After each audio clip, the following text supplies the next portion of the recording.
আর এবার দেখুন তুলকালাম পরিস্থিতি, পুলিশকে লাঠিচার্জ করতে হচ্ছে। কেন এই পরিস্থিতি জানেন? ক্রিকেটকে ঘিরে তুলকালাম এমন পরিস্থিতি। খেলাকে কেন্দ্র করে দুপক্ষের মধ্যে বিবাদ এবং সেই বিবাদ থেকে সংঘর্ষ এমন পর্যায়ে পৌঁছয় যে সংঘর্ষের মাঝে শূন্যে গুলি পর্যন্ত চালানোর অভিযোগ।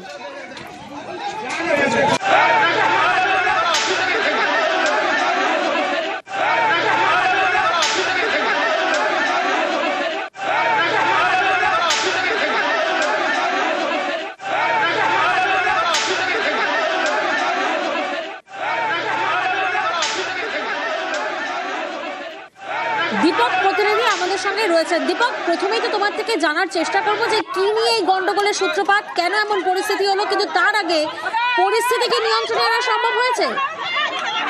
দেখো, এই মুহূর্তে ঘটনাস্থলে বিশাল পুলিশ বাহিনী মোতায়েন করা হয়েছে এবং নতুন করে যেন এলাকা উত্তপ্ত না হয়ে পড়ে তার জন্য পুলিশি টহলদারি শুরু করা হয়েছে।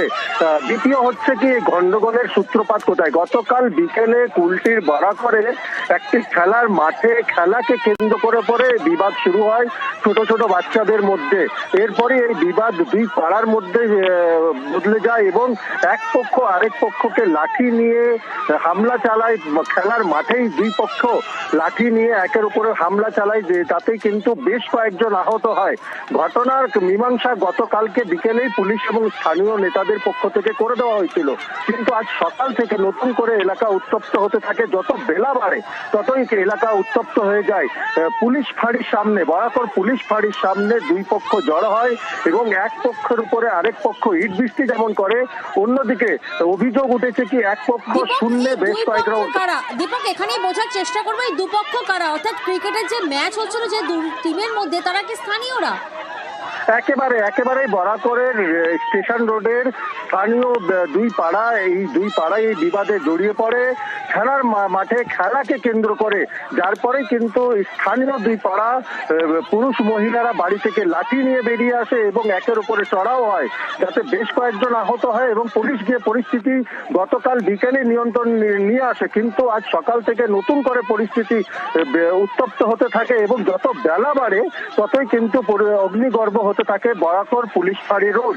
যখন আজ পুলিশের ফাঁড়ির সামনে যেইভাবে শূন্যে কয়েক রাউন্ড গুলি চালানোর অভিযোগ উঠেছে, তাতেই কিন্তু প্রশ্ন উঠছে কি, এই এক পাড়াকে যখন গতকালই গন্ডগোল হয়েছিল পুলিশ সম্পূর্ণ নিয়ন্ত্রণে এনেছিল, তাইলে বাড়তি পুলিশ যদি মোতায়েন করা হতো বা পুলিশি টহলদারি বাড়ানো হতো, তাইলে হয়তো আজকে এই ঘটনা ঘটতো না।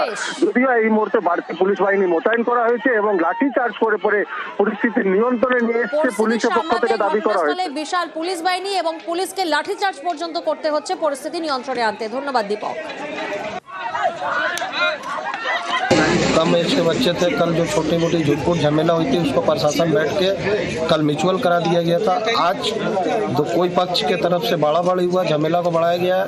मैं प्रशासन से विनती करता हूँ, कोई भी राउडी किस्म का कार्य करे उस पर सख्त से सख्त कानूनी कार्रवाई की जाए। গঙ্গাসাগরে অসুস্থ এক পূর্ণার্থী এয়ার অ্যাম্বুলেন্সে আনা হলো কলকাতায়। গঙ্গাসাগর থেকে এয়ার অ্যাম্বুলেন্সে কলকাতার হাসপাতালে আনা হয়েছে সেই পূর্ণার্থীকে। অসুস্থ পূর্ণার্থী উত্তরপ্রদেশের বাসিন্দা।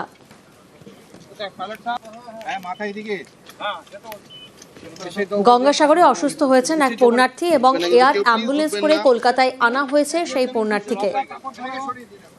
অসুস্থ পূর্ণার্থী উত্তরপ্রদেশের বাসিন্দা বলে জানা যাচ্ছে। একজন পূর্ণার্থী, তিনি অসুস্থ হয়ে গেছেন গঙ্গাসাগরে এবং তাকে এয়ার অ্যাম্বুলেন্স করে কলকাতার হাসপাতালে আনা হয়েছে। তিনি উত্তরপ্রদেশের বাসিন্দা বলে জানা যাচ্ছে।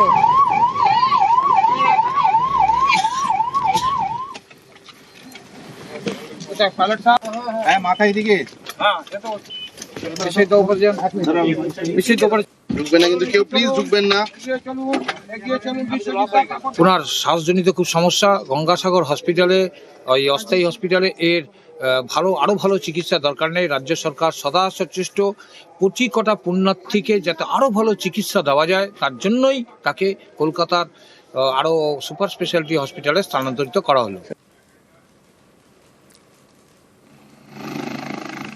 গঙ্গাসাগর মেলায় এবার রেস্কিউ ড্রোন। কেউ তলিয়ে গেলে উদ্ধার করবে drone.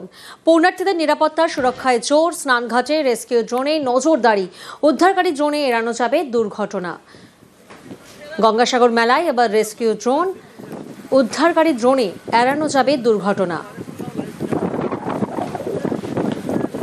Government of West Bengal যত অ্যারেঞ্জমেন্টগুলো করে জেলা প্রশাসনের থেকে সব কিছুই করা হয়েছে। তো আমরা ফুললি প্রিপেয়ার্ড আছি। বার্জ, তারপরে ভেসেল আর এসবগুলো এবার আমরা বাড়িয়েছি। পিলগ্রিমদের যত মুভমেন্ট থাকে একদম ওখান থেকে শুরু করে একদম কলকাতা থেকে শুরু করে এখানে অব্দি পুরোই ট্র্যাক করা হয়। জিপিএস ওদের এনেবলড থাকে সব বাসগুলোতে, বার্জগুলোতে, সবগুলোতে।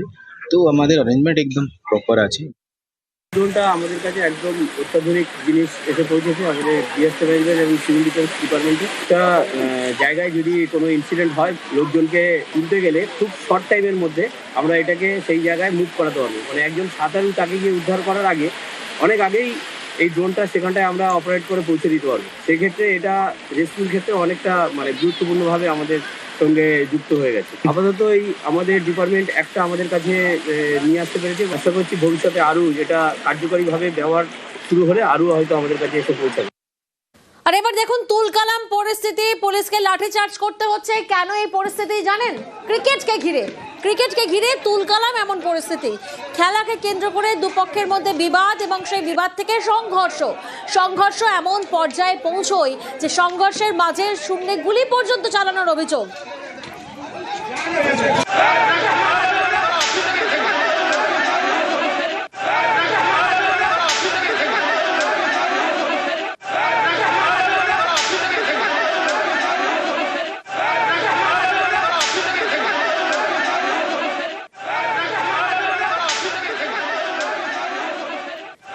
দীপক প্রতিনিধি আমাদের সঙ্গে রয়েছেন। দীপক, প্রথমেই তো তোমার থেকে জানার চেষ্টা করবো যে কি নিয়ে এই গন্ডগোলের সূত্রপাত, কেন এমন পরিস্থিতি হলো, কিন্তু তার আগে পরিস্থিতিকে নিয়ন্ত্রণে আনা সম্ভব হয়েছে? দেখো, এই মুহূর্তে ঘটনাস্থলে বিশাল পুলিশ বাহিনী মোতায়েন করা হয়েছে এবং নতুন করে যেন এলাকা উত্তপ্ত না হয়ে পড়ে তার জন্য পুলিশি টহলদারি শুরু করা হয়েছে। দ্বিতীয় হচ্ছে কি, গন্ডগোলের সূত্রপাত কোথায়? গতকাল বিকেলে কুলটির বরাকরে একটি খেলার মাঠে খেলাকে কেন্দ্র করে পরে বিবাদ শুরু হয় ছোট ছোট বাচ্চাদের মধ্যে। এরপরে এই বিবাদ দুই পাড়ার মধ্যে বদলে যায় এবং এক পক্ষ আরেক পক্ষকে লাঠি নিয়ে হামলা চালায়। খেলার মাঠেই দুই পক্ষ লাঠি নিয়ে একের উপরে হামলা চালায়, যে তাতে কিন্তু বেশ কয়েকজন আহত হয়। ঘটনার মীমাংসা গতকালকে বিকেলেই পুলিশ এবং স্থানীয় নেতাদের পক্ষ থেকে করে দেওয়া হয়েছিল, কিন্তু আজ সকাল থেকে নতুন করে এলাকা উত্তপ্ত হতে থাকে। যত বেলা বাড়ে ততই এলাকা উত্তপ্ত হয়ে যায়। পুলিশ ফাঁড়ির সামনে, বরাকর পুলিশ ফাঁড়ির সামনে দুই পক্ষ জড়ো হয় এবং এক পক্ষের উপরে আরেক পক্ষ ইট বৃষ্টি যেমন করে, অন্যদিকে অভিযোগ উঠেছে কি এক পক্ষ শূন্যে বেশ কয়েক রাউন্ড। দীপক, এখানেই বোঝার চেষ্টা করবো এই দুপক্ষ কারা, অর্থাৎ ক্রিকেটের যে ম্যাচ হচ্ছিল যে দুই টিমের মধ্যে, তারা কি স্থানীয়রা? একেবারে বরাকরের স্টেশন রোডের স্থানীয় দুই পাড়া, এই দুই পাড়ায় এই বিবাদে জড়িয়ে পড়ে খেলার মাঠে খেলাকে কেন্দ্র করে, যার পরে কিন্তু স্থানীয় দুই পাড়া পুরুষ মহিলারা বাড়ি থেকে লাঠি নিয়ে বেরিয়ে আসে এবং একের উপরে চড়াও হয়, যাতে বেশ কয়েকজন আহত হয় এবং পুলিশ গিয়ে পরিস্থিতি গতকাল বিকেলে নিয়ন্ত্রণ নিয়ে আসে। কিন্তু আজ সকাল থেকে নতুন করে পরিস্থিতি উত্তপ্ত হতে থাকে এবং যত বেলা বাড়ে ততই কিন্তু অগ্নিগর্ভ হতে থাকে বরাকর পুলিশ ফাঁড়ি রোড। যখন আজ পুলিশের ফাঁড়ির সামনে যেইভাবে শূন্যে কয়েক রাউন্ড গুলি চালানোর অভিযোগ উঠেছে, তাতেই কিন্তু প্রশ্ন উঠছে কি এই এক পাড়াকে যখন গতকালই গন্ডগোল হয়েছিল, পুলিশ সম্পূর্ণ নিয়ন্ত্রণে এনেছিল, তাইলে বাড়তি পুলিশ যদি মোতায়েন করা হতো বা পুলিশি টহলদারি বাড়ানো হতো, তাইলে হয়তো আজকে এই ঘটনা ঘটতো না। যদিও এই মুহূর্তে বাড়তি পুলিশ বাহিনী মোতায়েন করা হয়েছে এবং লাঠি চার্জ করে পরে পরিস্থিতি নিয়ন্ত্রণে নিয়ে এসছে পুলিশের পক্ষ থেকে দাবি করা হয়েছে। বিশাল পুলিশ বাহিনী এবং পুলিশকে লাঠিচার্জ পর্যন্ত করতে হচ্ছে পরিস্থিতি নিয়ন্ত্রণে আনতে। ধন্যবাদ দীপক। कम एज के बच्चे थे, कल जो छोटी मोटी झूठपूट झमेला हुई थी उसको प्रशासन बैठ के कल म्यूचुअल करा दिया गया था। आज तो कोई पक्ष के तरफ से बड़ा हुआ, झमेला को बढ़ाया गया है। मैं प्रशासन से विनती करता हूँ, कोई भी राउडी किस्म का कार्य करे उस पर सख्त से सख्त कानूनी कार्रवाई की जाए। গঙ্গাসাগরে অসুস্থ এক পূর্ণার্থী এয়ার অ্যাম্বুলেন্সে আনা হলো কলকাতায়। গঙ্গাসাগর থেকে এয়ার অ্যাম্বুলেন্সে কলকাতার হাসপাতালে আনা হয়েছে সেই পূর্ণার্থীকে। অসুস্থ পূর্ণার্থী উত্তরপ্রদেশের বাসিন্দা।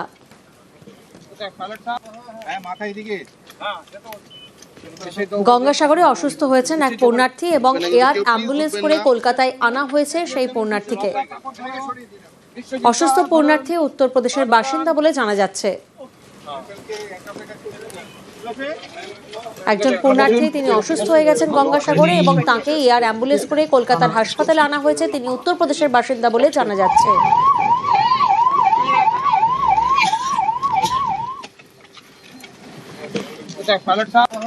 মাথায় দিকে ঢুকবেন না, কিন্তু কেউ প্লিজ ঢুকবেন না। ওনার শ্বাসজনিত খুব সমস্যা, গঙ্গাসাগর হসপিটালে ওই অস্থায়ী হসপিটালে এর আরো ভালো চিকিৎসা দরকার নেই। রাজ্য সরকার সদা সচেষ্ট কোটি কটা পুণ্যার্থীকে যাতে আরো ভালো চিকিৎসা দেওয়া যায়, তার জন্যই তাকে কলকাতার আরো সুপার স্পেশালিটি হসপিটালে স্থানান্তরিত করা হলো। গঙ্গাসাগর মেলায় এবার রেস্কিউ ড্রোন। কেউ তলিয়ে গেলে উদ্ধার করবে ড্রোন। পুণ্যার্থীদের নিরাপত্তা সুরক্ষায় জোর। স্নানঘাটে রেস্কিউ ড্রোনে নজরদারি। উদ্ধারকারী ড্রোনে এড়ানো যাবে দুর্ঘটনা। গঙ্গাসাগর মেলায় এবার রেস্কিউ ড্রোন। উদ্ধারকারী ড্রোনে এড়ানো যাবে দুর্ঘটনা।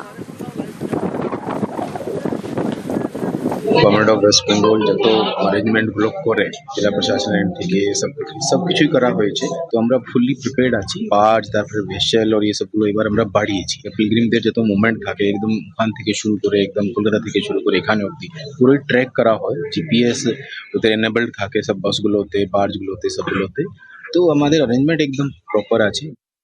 ড্রোনটা আমাদের কাছে একদম অত্যাধুনিক জিনিস এসে পৌঁছেছে আমাদের বিএসএফ এবং সিভিল ডিফেন্স ডিপার্টমেন্টে। একটা জায়গায় যদি কোনো ইনসিডেন্ট হয়, লোকজনকে তুলতে গেলে খুব শর্ট টাইমের মধ্যে আমরা এটাকে সেই জায়গায় মুভ করাতে পারবো। মানে একজন সাধারণ তাকে গিয়ে উদ্ধার করার আগে অনেক আগেই এই ড্রোনটা সেখানটায় আমরা অপারেট করে পৌঁছে দিতে পারবো। সেক্ষেত্রে এটা রেস্কিউর ক্ষেত্রে অনেকটা গুরুত্বপূর্ণভাবে আমাদের সঙ্গে যুক্ত হয়ে গেছে। আপাতত এই আমাদের ডিপার্টমেন্ট একটা আমাদের কাছে নিয়ে আসতে পেরেছে। আশা করছি ভবিষ্যতে আরও এটা কার্যকরীভাবে ব্যবহার শুরু হলে আরও হয়তো আমাদের কাছে এসে পৌঁছাবে।